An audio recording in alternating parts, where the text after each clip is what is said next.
mbokk yeeg xarit auditeurs yi salaamaaleykum ñoo ngi leen di nuyu kenn ku nekk ci sa tur ak sa sant boole ci di leen ziar di am mbégte di àndandoo ak yéen ci iRadio 90.3 kaddu gi di bàyyeekoo ci Ndakaaru may nuyu tey siyaar yi Alaaji Mouhamadou Kandji salaamualeykum wa rahmatullah. waaleykum salaam wa rahmatullah Boubacar maa ngi lay nuyu bu baax di nuyu Ibou Fall nuyu suñu auditeurs yi suñu téléspectateurs yi ak suñu internautes yi di am mbégte saa su ne di ànd ak ñoom ci xew-xewu jamono.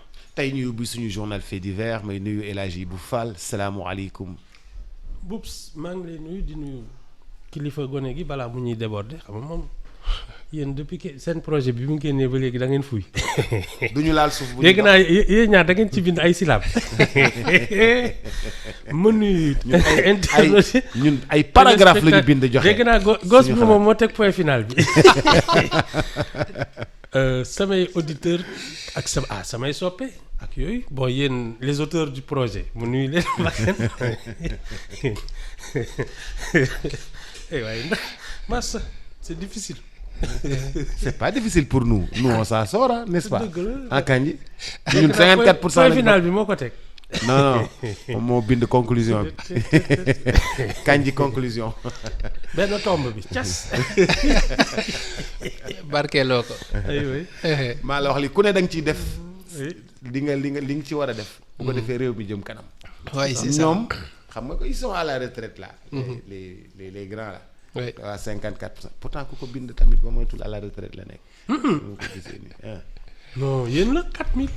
4000. kii kay xanaa Victor Ndiaye dafa doon corriger seen ay fautes xam nga yéen ndeysaan seen faute seen tubaab bi dafa xaw a kii xanaa nag daf leen doon corriger. grand ubbil suñu journal fait divers ñu dem. boo ko toppee daf lay perturber quoi. waay. bismillah doy na waar bon avant ñuy dugg ci yeneen faits divers yi mën na ñëw sur la grosse actualité bi nga xamante ni ginnaaw bi mu génnee depuis bi Ousmane Sonko ak ay ministres am defee une conférence de presse sur l'état des lieux ni ñu fekkee réew mi ak bor bi nga xamante ni Sénégal amee na ko mais tuumal également falsification ci lu ñeel koppar yi nga xamante ni moom la ñu àbbu bitim réew ak ni ñu ko jëfandikoo président Macky Sall tontu ginnaaw interview boo xamante ni accordel na ko Bloomberg TV di ñëwaat ci li nga xamante ni kon moom mooy kaddu yooyee li mu wax nag moom président Macky Sall ci terme yi nga xamante ni moom la ko waxee mooy kaddu yi Ousmane Sonko wax amul dara loo xamante ni am na ci maanaam du dëgg parce que moom bi muy génn ci réew mi loolu la ko waxee ba tey tous les signaux ñu ngi woon au vert maanaam lépp mu ngi doon jaar yoon et que sax génn bi Ousmane Sonko def wax ci ay luubal ak falsification yi ni mel moo tax Sénégal ñàkk ay place ci classement bu Moody's nga xamante ni gis nañu ko fan yee loolee rek doyul expliqué na aussi le pourquoi mu duggaat ci géewu politique bi bu ñu sukkandikoo ba tey ci moom président Macky Sall mooy que ni buggul bàyyi réew mi ci ñoo xamante ni kon dinañu am doole joo xamante ni dinañu jëmee réew mi fu baaxul donc mu nekk une première réaction ginnaaw bi nga xamante ni Ousmane Sonko di premier ministre ak gouvernement am génn nañ def état des lieux ci ni ñu fekkee réew mi wax na itam ci ne képp ku wax ni moom ni mu yoree woon réew mi baaxul ak équipe am da ngay wax lu la neex parce que ces réalisations ñëpp teg nañu ci seen bët donc mu doon interview boo xamante ni def na ko et tey journaux yu bëri ñëwaat ci également. Alaaji Ibou Fall. sorti Macky Sall bu kii la fait divers la. bu ma deret bi laal. non dama ne xam nga. Kandji da koo dugal ci biir fait divers bi bu ma deret bi laal kii kay fait divers la Boubs. fait divers la. ah di kat ay crochet laa fi gis ay esquive. non xam nga ce dont je suis convaincu c'est que si le PASTEF prend la majorité à l'Assemblée xam nga président de la République Assemblée nationale moo mën a def majorité. moo koy mettre en accusation. Il joue sa vie. kii Macky Sall. Ah oui il n'a pas le choix nee naa leen waa ji li ko delloo si c'est que d'abord à l'international s'il laisse un gouvernement le gouvernement de son pays continuer à dire qu'il a menti sur des chiffres et qu'il a tué des gens Macky Sall xiif moo koy rey parce que xam nga amagul ñu koy wooye pension xaw ma la joxuñ ko dara. li muy kol yi mooy xam naa ses économies ak xëy na li ko kii doon fay suñu ko nee naan il a falsifié des chiffres et qu'il est l'autre coupable de 80 kii homicide sur l'international c'est terminé pour lui donc day ñëw pour barrer la route à ces gens-là parce que bés bu ñu jëlee la majorité ils le mettent en accusation et ils le font condamner c'est la vérité de vaincre. Pour lan haute trahison ou quoi?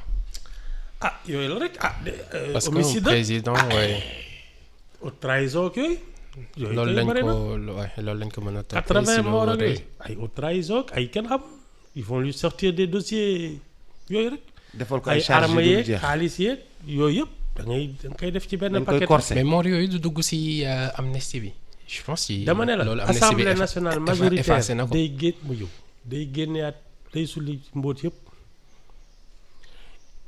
ay non damay bàyyi sa loxo c'est pas vrai moom boppam la tal il revient pour sauver sa peau c'est ça la vérité moom moo fi nekk di ngun-nguneeg ñoom ba jox leen réew mi voilà il n'a qu'à venir réparer son problème moo ko fi def mais bi ñuy laa mission nii ñu naan ay Cap Manuel ak di dugg di génn ñuy accoladante c'est bien mu ngi ni yàgguñ fi mais Ibou kon da nga bëgg wax ni Macky dafa juum. laaj ko lu tax muy dellu si en catastrophe moom ci boppam xam ne juum na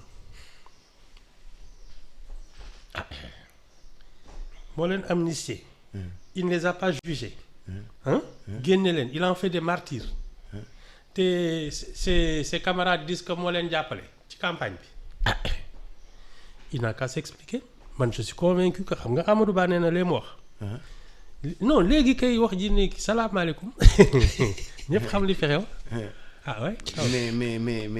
mais gars yi ñoom dañu ne dañ koy effectivement dañ koy yóbbu haute cour de justice dañ ko pour haute trahison mais loolu il faut que ñu am majorité assemblée nationale. c'est ça c'est la majorité à l'assemblée nationale qui te permet ça donc lui il est venu pour empêcher qu'ils aient une majorité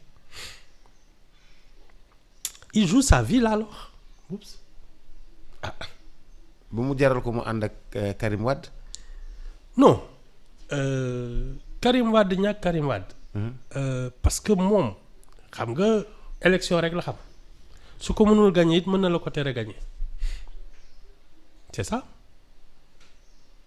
bon xam nga élection la xam loolu kenn du ko werante. voilà il va les empêcher de prendre la majorité ça moom c'est sa mission xaw ma nag ndax dina ko gagner am déet. c'est ce qu'il a dit.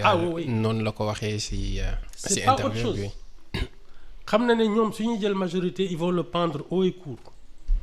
moo ko yaakaar nga ko après liñ fi jot a wax yëpp si ay waxtaan ñii nii. am nañ waxtaanu si seen biir. ñoom balaa ñuy joxante réew mi. waxtaanu guddi. oui loolu ban séeréer en Afrique les gens se parlent. quand on se ça parle ne vaut rien. mais am na ko waxoon il y a un document écrit je pense c'est un journaliste. waxtaanu bu ne il y a un document écrit boo xamante ni li ñu tënk. wax ko daxeñ ko. non aucun d'eux n'a intérêt à ce que document là sorte. parce que su doon loo xam ne normal na. diggi bëccëg ci kanamu ñëpp lañ koy defee. mais loolu en temps de paix lay doon. tey bu dara desee lu dul def nga say tuuxi duna et je suis convaincu qu'ils n'aimeraient pas que ceux qui se sont dit et les accords qu'ils ont conclus je suis convaincu qu'ils n'aimeraient pas que les gens les sachent. Non sinon feeñ na bu yàgg. ci notaire non et puis ci digg tali bi sax lañ koy waxee. balaa élection yi dinañ ne voilà ñun lii lañ d'accord. on a discuté entre Pastef et APR wala Wade et comment il s'appelle ça Macky Sall et Sonko. On est tombé d'accord sur ça Sénégal benn bopp la kenn mooy genre waxi tappale yooyu ñu fi wax suñu jubóoyee xam nga ne ñii ce qu'ils ont fait c'est pas catholique moo tax ñu koy nëbb. mais loolu mais Ibou protocole Rebeuss mës ta génn mi ngi ci notaire bi ba tey. c'était pas catholique. waaw mais protocole Rebeuss. Idrissa Seck bu mu nekkee prison. ak Ablaye Wade problème bi ñu amoon ba léegi mi ngi ci notaire ba léegi kayit bi génnul bii tamit kayit bi du génn. boops xam nga temps yooyu lu xewoon kañ. lu xewoon ay CD. CD Idriss Seck balaa muy dugg prison daa enregistré ay CD bàyyi ko oui yaa ngi fàttali ko CD boobu Antoine de moom mën ma naa ko la doon ko nettali un jour. yàgg nga fi toog gis ay nit ne dañu doon xuloo juwoo woo télévision yeeg yëpp ne daal on a trouvé des accords Sénégal benn bopp la wax ju rafet. loolu c'est quand vos accords là sont normaux lii ñu séq ñoom ñaar bëgguñu kenn yëg ko. li ñu waxante ñoom ñett. Sinon feeñ na bu yàgg parce que le Sénégal avait besoin de se réconcilier comme ñoom ni ñu koy waxee. mais rafetoon na kay ñu toog ne voilà vraiment kii sama rakk la lii kii machin wala du loolu. comme defuñ ko xam nañu lu ñu def. Je suis sûr qu'ils ont comploté contre le dos des Sénégalais et ça c'est en train de sortir. loolu il faut dire que nii est-ce que nekkul ci ADN suñu politiciens yi fii parce que bëri na yoo xamante ne jot na fi jaar bu ñu revisiter l'histoire politique de notre pays ay situations yoo xamante ni c'était vraiment tendu mais comme ni ko journaliste France 2 bi doon waxee ici en Afrique on se parle la nuit. On se parle la nuit. bu ñu waxee ba dëxañ ko ba tëj ko amul dara lu koy mën a génne parce que personne amul intérêt à ce que mu génn.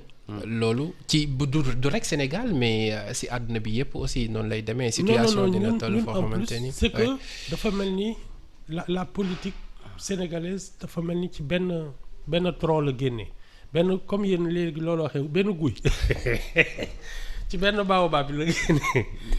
c'est depuis mais Ibou lay wax baobab di rek. tay guy moo xew. guy fu mu xewee. xewul yéen seen projet bi guy la ji wala du loolu. mais guy dafa am ñam. yéen a xam de. ba pare day yàgg. non mais tu sais depuis la SFIO. Lamine Gueye Senghor. oui xuloo bàyyante créer beneen kii def di dem di dellu si ba mujj ay UPS ak PS ak même PDS Wade il sortait de l'UPS. oui c'est-à-dire que nous on est dans ça. c'est vraiment le petit monde là qui se fait et qui se défait. C'est ça en fait. moo tax dañuy waxtaan guddi di waxtaan bëccëg. li ñuy waxante guddi nag moom vraiment. loolu moom xam naa ne kenn mënu koo tudd. mais situation yi yëpp bu amee peuple bi rek mooy doon le seul perdant si. non. mais bien sûr Ibou Fall. non. ñoom rek ñooy le seul perdant. non xam nga lan mooy dëgg. oui ñun dañu seetaan suñu bopp. oui. tu te dis que yow daal da ngay dem voter dem tëdd nelaw. ba mandat ba commencé jeex nga génn naan mais kii liggéeyu fi dara di ko sànni ay xeer ak di ko saaga pendant que tu devais le contrôler ñun ñii dañ leen war a surveiller. Ils sont pas dignes de confiance c'est tout il faut les surveiller de près mais comme nous on a l'habitude mais surveillance bi noo koy mais ñun defee mënuñu ci dara Ibou. ñun am nañu OFNAC am nañu. non je te parle mais même ay OFNAC kii ñun dañ leen war a surveiller. ils parlent au nom du peuple sénégalais. Ce sont les Sénégalais les citoyens qui doivent être vigilants. mais Ibou li ngay wax amul benn mécanisme ñun bu ñu war a mën a. bu baax surveiller OFNAC bu baax amul benn mécanisme ñun. population bu ñu mën a surveiller OFNAC bu ñu mën a surveiller ASER bu ñu mën a amuñu benn këyit benn document bu ñu mën a surveiller ñooñu. man loolu ni ma koy comprendre mooy en amont. parce que dañ naan tey boo voté da ngay participer si lépp li ñi nga votel di def.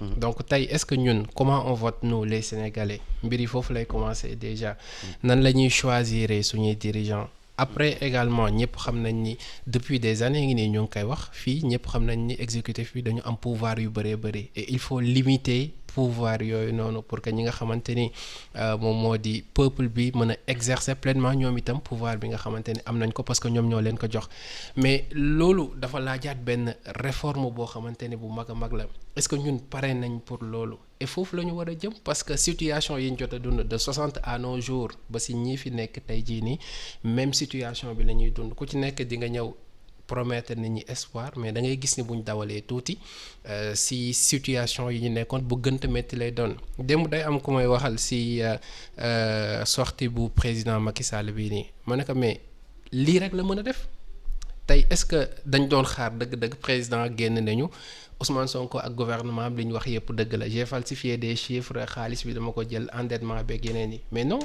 tey c'est de la politique ku ci nekk loolu ngay def et c'est ce qui est dommage en fait. Parce que sur une question aussi sérieuse ci lii nii je pense que ni Ousmane Sonko et son gouvernement ni Macky Sall war nañ ko jël di koy politiquer parce que le bilan de Macky Sall tey bu doon meloon na ni mu waroon mer je pense que nit ñi duñ ko fi jëlee comme ni ñu ko fi jëlee élection yii nii passé un opposant ñëw dem gagner élection yi au premier tour ak 54% yi mu amee alors ñoom aussi bi ñu ñëwee li ñu doon xaar mooy est-ce que ñu régler problème yi pas ñu ñuy expliquer seeni échec wala du ñu préparer sur des lendemains yoo xamante ne yu gën a métti lay des lendemains difficiles di ñu préparer ñu jëm ci. en fait loolu tax nit ñi fan leen pour ñu régler les problèmes. Est-ce que vous avez remarqué une chose au moins Macky Sall waxul ak Diomaye. non Ousmane Sonko la waxal. Oui. Et moi les dernières déclarations de Bassirou Diomaye Faye là il a l'air de génne ay responsabilités am ci lii dafa njëkk ne benn ku fi def loo warul def ci gouvernement bi. il faut pas t'attendre à notre solidarité. est-ce que ñu défendre la oui. génnaat na fële ne man fi ma jaar du ma fayonte est-ce que vous remarquez qu'il est en train de prendre ses distances par rapport au gouvernement Macky Sall Sonko lay waxal. waaw parce que Sonko moo ko accusé. mais attends l'autorité du gouvernement l'autorité même de la République c'est Bassirou Diomaye Faye. Oui. Alors je te dis même dans le camp là de Pastef ça commence à se fissurer hein, parce que le président de la République n'a pas les mêmes positions du tout que son gouvernement. man nag foofu Ibou Fall. parce que surtout. oui li mu wax allez-y. nii c'est venu après quand même quelques scandales qu'on a dénoncés ay Acer ay OFNAC ak yooyu. ONAS benn ministre ONAS xaw ma. Oui. benn ministre taxaw ne su dee yaa lekk xaalis bi yaa tey. mais mun a jee.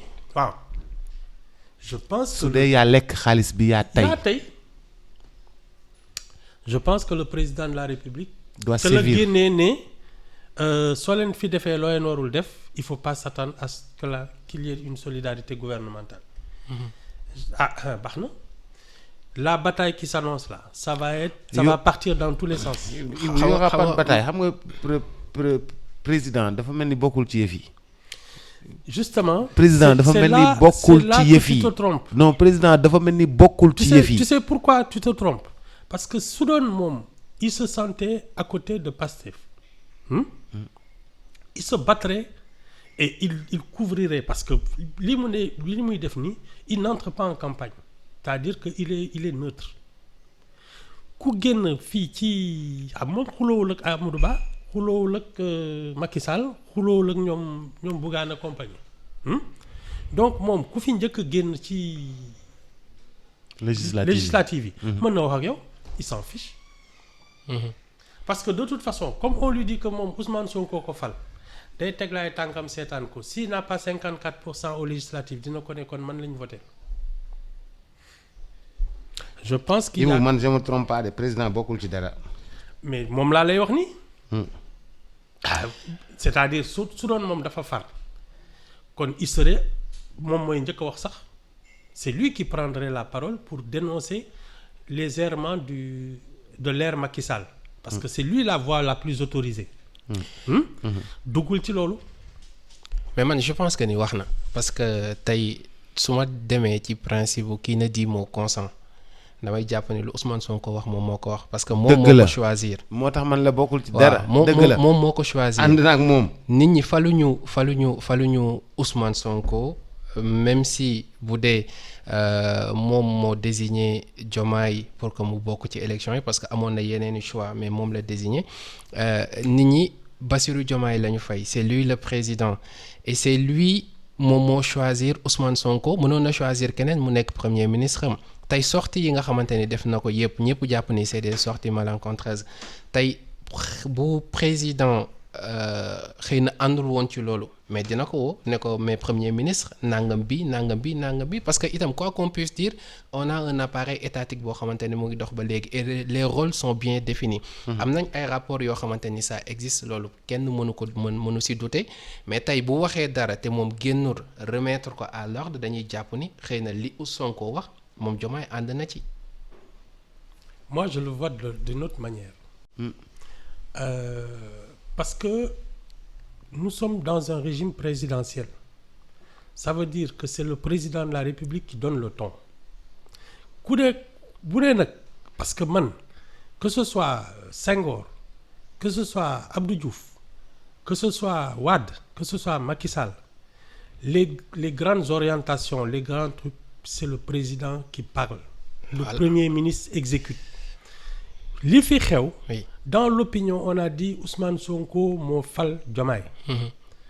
Alors pour man la seule preuve que c'est lui qu'on a élu ça va être aux législatives. Soit les Sénégalais ont bien élu Ousmane Sonko par défaut, c'est-à-dire Diomaye dañ ko fi teg parce que en disant ñun Ousmane Sonko la ñu fal, soit le score que Diomaye a fait Ousmane Sonko du ko def su boobaa Diomaye a toute la légitimité de décider de ce qu'il veut parce qu'il pourra lui dire yow su doon yaa ma fal tu ferais plus que 54%. Et je pense que la réponse arrivera le 17 novembre loolu koy yàggatul. Un mois. mais entre-temps ci li nga xamante ni moom moo fi jaar est-ce que mën nañ ko ci génne parce que tey le président c'est lui-même moom annoncé la réduction des comptes moom ci boppam moo annoncé ci adresse à la nation bi mu def que ni bientôt y aura un rapport qui sera disponible et que dinañu xam dëgg-dëgg lan moo fi jot a jaar ci réew mi.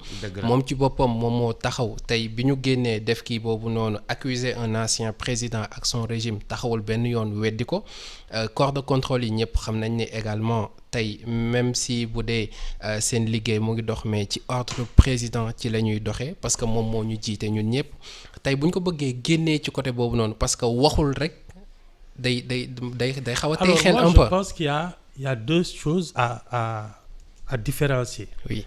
Il y a la légalité et il y a la légitimité. S'il y a un doute sur sa légitimité il est prudent parce que tey lu mu fi wax Ousmane Sonko ñu ne ko yow tu es un ingrat. Il y a une question de légitimité. Même si légalement. Alors, ce qui l'illustre le plus, ci man, c'est l'histoire de la déclaration de politique générale. Dafa bind. Oui. Ne le 13 la koy def.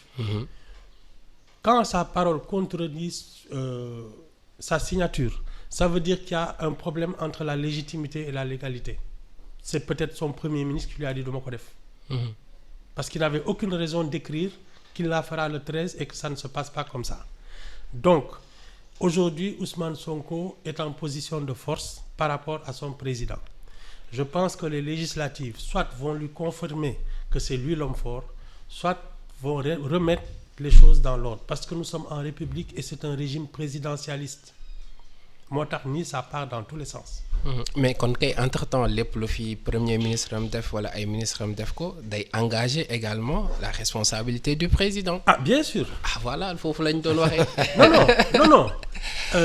Il est responsable de tout. Oui. Tu sais parce que la responsabilité c'est aussi pouvoir prendre des décisions impopulaires. Maintenant su dee yow da nga toog ne man kat lii su ma ko defee mon image va être écornée. ngay naan naa ci mandoog yooyu mais ça c'est de ta faute parce que un chef doit prendre des responsabilités c'est-à-dire prendre des décisions même quand elles sont impopulaires. mais Ibou su dee moom daf ko ragal. ça c'est son problème mais moi je dis c'est un régime présidentialiste moom décret moo tax mu nommé ko. su ko jaaxalee décret kay dindi. Bon maintenant il y a la réalité politique. Pour l'instant, dans les chiffres, c'est Pastef qui a la majorité et c'est Ousmane Sonko le patron. Bañ na ko ba ne suy dem élection Pastef ay dem et c'est lui le président de Pastef. Donc tu as cette question de légitimité et de légalité qui se pose. Il y a un président de la République, il y a une tête de liste qui porte son projet. Ibou, le président a un patron?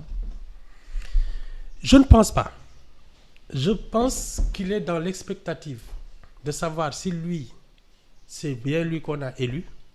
Et ça, c'est l'électorat du 17 novembre qui va le lui dire. Ou alors, effectivement, c'est bien Ousmane Sonko que les gens ont plébiscité à travers lui. Et dans ce cas, moi, je pense que la logique, c'est qu'il se démette. Qu'il démissionne? Ah oui. Et puis qu'il laisse Sonko dérouler. Il n'y a que ça. Ou bien c'est toi ou c'est pas toi. Ibou, beneen question. Quelle est la gravité d'un ministre qui dit nit bu lekkee xaalisu réew mi moo tey. D'abord, moi je pense que. bu amee bu amul laa wax de. Non, je te parle même pas de. bu amee bu amul. Non, je te parle même pas de ministre. Je te parle de juste citoyen. Un citoyen. waaw citoyen ordinaire. Je pense qu'on doit à la République au moins de la considération. On doit à la population du respect et de la considération. maa lekk seen xaalis maa tey. Je pense que c'est l'ivresse du pouvoir qui l'a fait parler. C'est l'hubris. Kii dafa naagu. C'est pas autre chose. Maintenant, et c'est là que tu comprends que il y a une forme de, comment dire ça, de distance. Parce que je ne pense pas que le président de la République parlerait comme ça. Et il l'a dit. Nee na leen ñun fi ñu jaar ba yegg si fii on ne peut pas décevoir les Sénégalais. Oui, le terme exact bi mu jël sax mooy on doit être irréprochable. Loolu la léegi je ne pense pas qu'il ait fait montre d'arrogance le président de la République.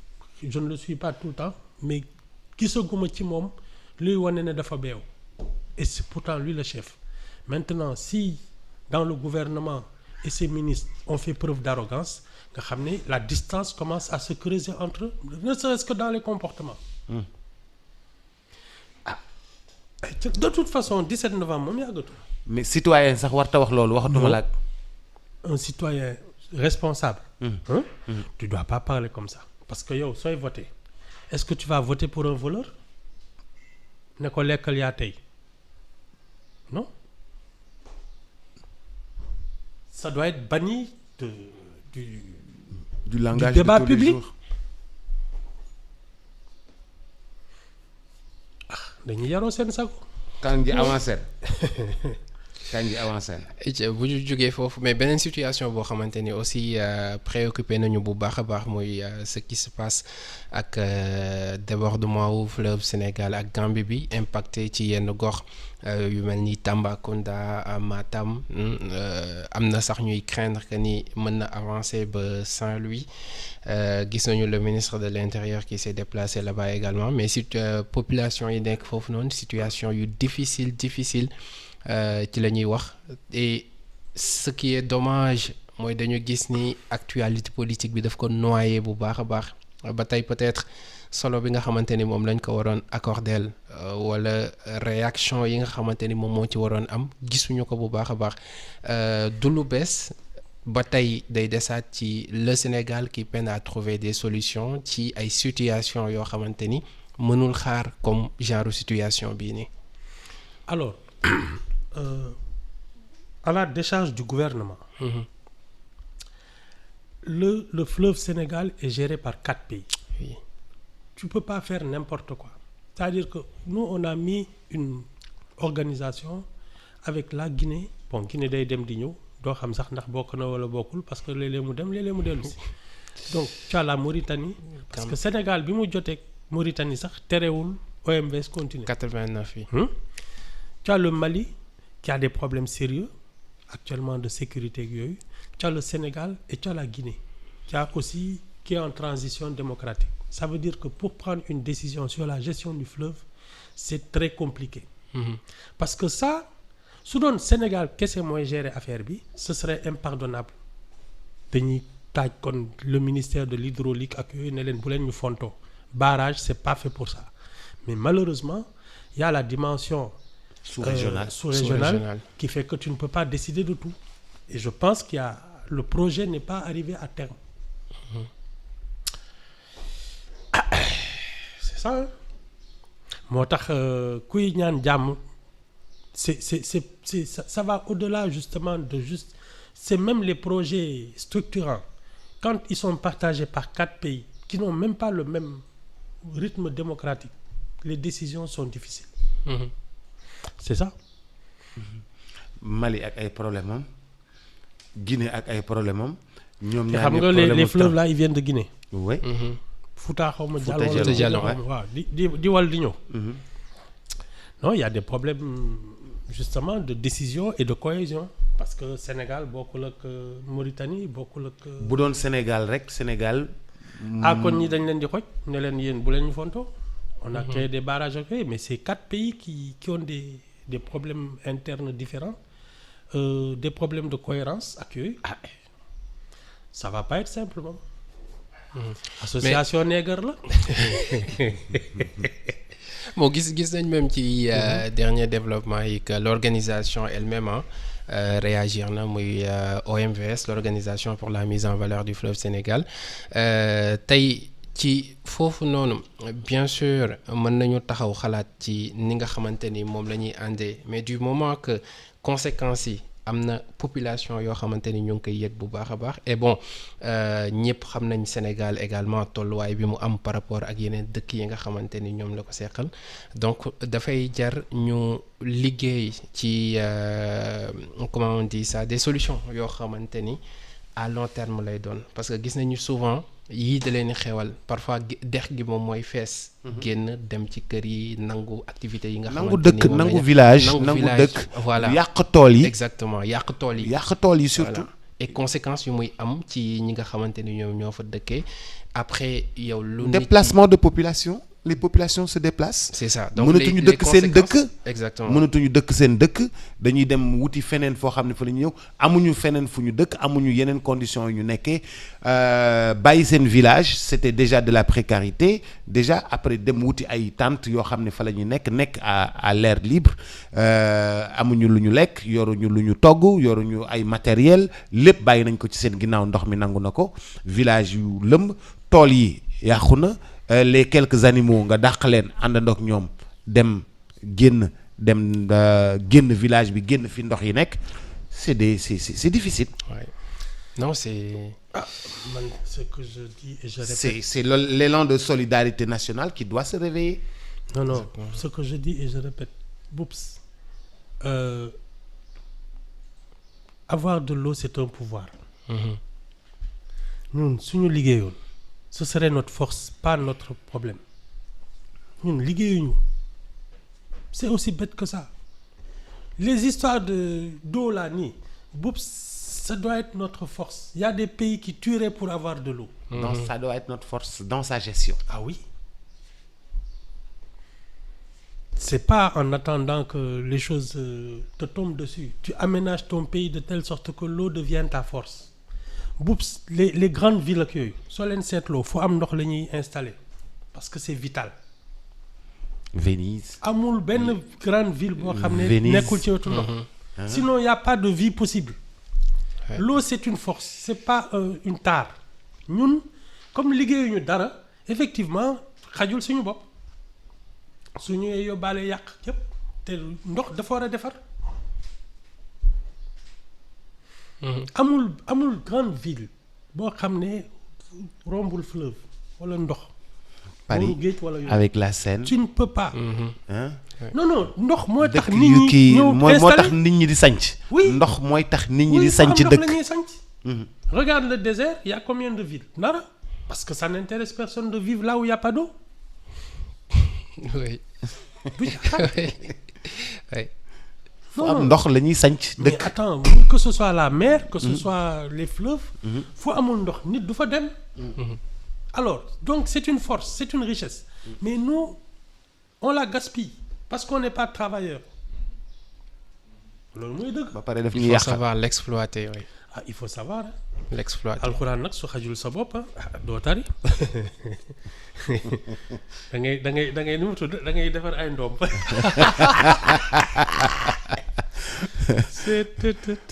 Ibu foog ma defal ko ndomb. man ndomb nga koy def. Ibu foog ma defal ko ndomb. ah. oui. Ibu foog ma defal ko ndomb. wala ma defal ko lappataake. xam nga lappataake. il est génn di door rek. ah loolu rek. lappataake xam nga non lappataake. tu sais c'est tout parce que le savoir est fait pour ça. yow tu as des ressources naturelles ton savoir devrait te permettre d'en faire une force mais sàggan nga bari nga caaxaan tu es léger de telle sorte que même ta force devient ta faiblesse mais attends xam ne ñun li ñu nekkee kay kenn waxuñu dëgg. c'est ça hein?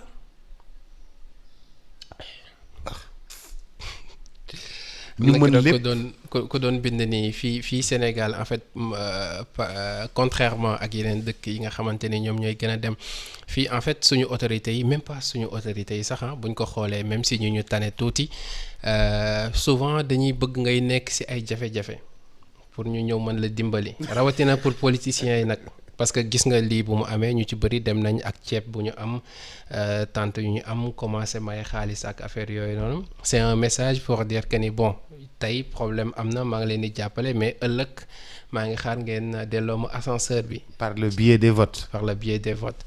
moo tax yenn saa yi même on se demande est-ce que nekkuñu ñoom ñooy tey nu ñuy ñàkk a réagir face à certaines situations pour qu'en cas de catastrophe ñu mën ci jaaraale defaale seeni activité politique bu ñu eggee foofu nag ça veut dire c'est un mauvais calcul. C'est un mauvais calcul parce que gis nga su dee c'est l'arme du chantage. Ouais. Il est à double sens parce que su élection jotee on te fait chanter. su élection commencé. danañ la laaj ba nga tayle sa bopp. or ba pare c'est pour ça qu'on cultive aussi l'ignorance parce que tu peux vendre à des gens un projet qui n'existe pas gaaralewu ma kenn mais li xam nga lan mooy dëgg. Quand tu es bien élu et que les gens sont conscients d'abord ton travail est facilité et ensuite suñu xamee ne yow mii en pleine conscience tu fais ton travail élection day jot ñu gëm di la voter ce qui s'est passé avec une Angela Merkel les Allemands ne sont pas des idiots. Hein? 17 ans ñu ko koy defalaat. C'est qu'ils savaient que moom elle faisait son travail amul tour lëndëm bi muy dem keroog toute l'Allemagne a gardé xaw ma 2 minutes de silence xaw ma pour lui rendre hommage te ñooñu c'est pas des analphabètes mais fii tu cultives l'analphabétisme tu cultives l'obscurantisme ba nga xam ne mën nga leen jaay lu ne et ensuite tu les fais chanter mais en retour su élection jotee danañ la laaj ba laaj la loo amul te di nga ko wuti mooy revers de la médaille bi. oui moo tax gisoo politicien en campagne à part léeg-léeg sax ñu ne la mën naa aji weer wi c'est ça. dañuy diggaate lu ne. yow tamit yéen waa 54 pour cent yi. yéen guy léegi guy ngeen ñuy jaay. waay. ferñeent yi ne ci buy boo ko xamoon. guy. reenu buy yéen kay reenu garabu buy moo gën a dëgër ci garab yëpp. yéen kay keroog mbër bi guy gi ngeen waroon présenter projet. mais il faut guy ci suñu kii yi la bokk. ci suñu emblème yi la bokk. emblème yi la bokk oui. moo tax c'est le lion et. guy gi moo naroon ñëw présenter seen projet. ñu terminer ak bi. Ibou mënoo ñu bàyyi. Ibou bàyyi ñu. non je te jure. xam nga man Ibou bàyyi ñu. non mais je ne m'ennuie pas quoi. chaque moment et puis yow dañuy xool di reetaan ni bay jooy. waaye yow je te. may ko mouchoir. Ibou da ngay déconné ah. Ibou da ngay déconné. Sénégal waaye neex na. ah demal ci bi ci topp yow bu ñu tëjee duñ ko topp ñu. soobee yàlla. gis nañu syndicat enseignants yi à Thiès di réagir après benn tentative d'assassinat si seen benn collègue jigéen la moom elle a été agressée par le fils de son mari du doomu jiitleem la quoi waaw doomu jiitleem la alors ki ko def loolu moom xale la 97 la judd ancien militaire la ñu wax fekk na ko ñu coowoo mu jam ko paaka ba instant bi l'enseignante lutte ci mu ngi si diggante dund ak dee comme nu ñu ko mën a waxee alors ñenn ñi dañ jàpp ni àndul ak xelam trop parce que moom ancien militaire la doomu benn policier boo xamante ne également au gradé la fi ñu toll nii ñi nga xamante ni ñoom ñoo di enquête kat yi ñu ngi suivre mbir mi day indiwaat problème wu ñi nga xamante ni jaar nañu armée génn. parfois situation yi nga xamante ni ci la ñuy nekkee kii il faut ñu mën a xam dëgg-dëgg mobile bi lan moo tax mu def ko mais loolu ci beneen côté c'est une situation boo xamante ni itam ci lu ñu war a taxaw la. attends enseignants yi dañuy bëgg grève parce que. non grève wuñ dañuy menacer. pas menacer mais dañu ñaawlu waa seen solidarité. Parce que moi j'aurais compris que ce soit un élève qui poignarde son instituteur. Foofu c'est la fonction enseignante qui est mise en problème. Mais si c'est une histoire de famille, je sais pas ça, parce que ça c'est du droit commun. Oui. non dañuy apporter seen soutien demuñu grève ah. non. mais Ibou bu ñu tojee bopp benn journaliste même këram. mais Maïmouna Ndour Faye fii du poignardé nañ ko ci. mais ñëpp indi nañ seen solidarité. ñëpp indi nañ seen solidarité Maïmouna Ndour Faye. non y a même pas eu bien d'enquête sûr. et les gens s'en foutent. am na enquête si am na enquête kay. jàpp nañ ko non. mais ce les n'est gens pas s'en parce que foutent. jàpp ñu ko que am na enquête parfois nga gis enquête yu dem 10 ans Ibou Fall. yow ñii naan am na film am na xawma lan ñii naan Maïmouna Ndour dafa monter une scène ak lu nañu wax ko. waaw ça n'est allé nulle part. non pour dire les choses simplement. kon bu dee woon nag Maïmouna Ndour Faye. En tout cas je ne vois pas les gens se sont parce que c'est une affaire très grave li tax ñu jam kooku yooyu c'est une affaire très grave war nañu xam lu tax.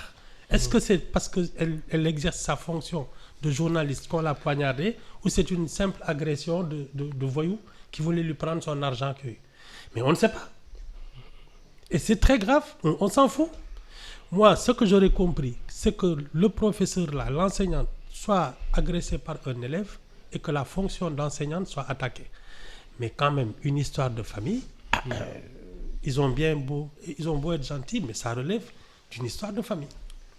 Hein? La police n'a qu'à régler ça. En tant que Sénégalais, non, on apporte notre solidarité Ibou. Boubs waaw mélange des genres moo baaxul parce que c'est une histoire de famille. C'est une histoire de famille, c'est pas une histoire de professionnel. Non. Ah non mais mën nañ jóg aussi exiger à ce que la c'est une lumière affaire de soit famille. Léegi ñu commencé ne ko yow divorcé parce que sa jëkkër mais attends lu ci seen yoon c'est une histoire de famille.